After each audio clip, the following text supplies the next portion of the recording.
everyone, it's Holmes from Home Story Books, and I'm here to present you with a bonus video this week. Weekend reads.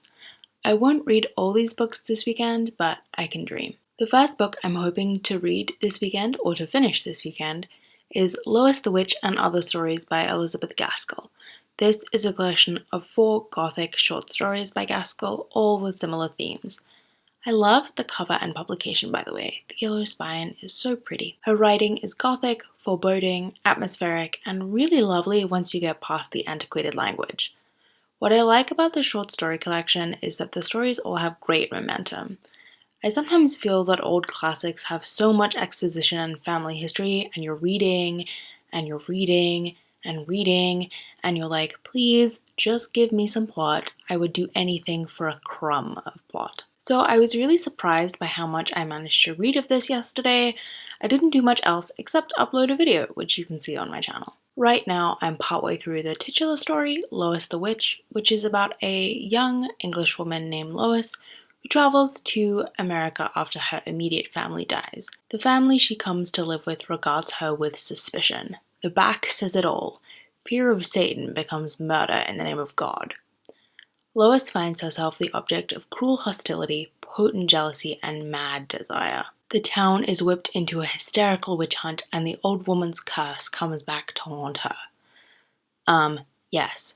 My only issue with this story so far is, of course, the depiction of First Nations people. They are regarded as menacing and talked about as if they're specters instead of living, actual, breathing beings. One of the characters in this book is literally like, I don't get it. We came and stole their land and now they don't want us here. And I'm like, guy, you're so close, you're almost there. You almost understand. Regardless of whether these depictions are fitting with the time or not, they still hurt. They are still painful to people alive today with lived experiences, and so that is really souring the experience for me. Such a shame because I was so looking forward to reading it. I'm still following Lois' story and I intend to finish the book, but yeah, definitely a mixed bag. After that, I really want to read Postcards from the Edge by Carrie Fisher. Yes, that Carrie Fisher. As in Princess Leia, as in General Organa of the Resistance, the actress, the Broadway star, the genius. This is a fictionalized account of one of her stays in a rehabilitation facility.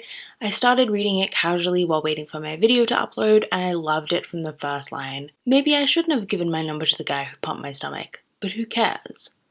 Iconic. Fisher has such a wonderful, deadpan, dry sense of humor. What I love about her writing style in the first few pages that I read was she's really able to make me laugh and make me ask questions at the same time. In the first few pages of the book, Fisher's character, Suzanne Vale, talks about the counselors, how they're all former addicts, so they really know how not to do drugs. First of all, hilarious. Second of all, it made me think about how we prioritize people and give them leadership experiences if they've had the same experiences as other people.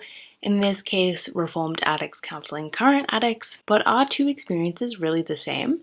Should we follow someone else's advice just because they've gone through the same thing? I love Carrie Fisher. I love her writing. This feels like it will be a great book after Lois the Witch. After Postcards from the Edge, I have a few options which I probably won't get to, but let's look at some books and hold them all affectionately anyways. Betty Before X by Ilyasah Shabazz with Renee Watson is about Betty Shabazz, Malcolm X's wife and Ilyasah's mother. This book is beautifully published and I'm looking forward to reading about Betty's childhood, which seems to be an often forgotten part of history. It seems Betty's life is only ever examined in proximity to Malcolm X when she is a fierce advocate in her own right. I love middle grade, and I think children have an innate sense of justice, so I think this will be an excellent read.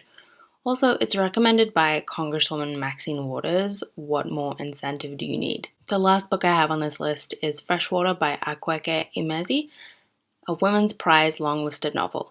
The reason I picked this up is purely because the author is non-binary, but the premise sounded fascinating, so I'm more than happy to go in pretty much blind. What I appreciate about the Women's Prize is they asked Emezi if they wanted to be featured on the list.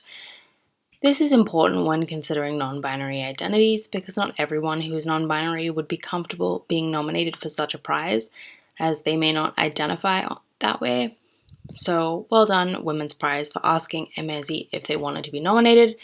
That is basic, simple allyship that a lot of people look over and ignore. Anyway, So Akwaeke Emezi's novel is a literary novel about a person called Ada who moves from Nigeria to America to go to university. After a traumatic event, their life begins to unfold.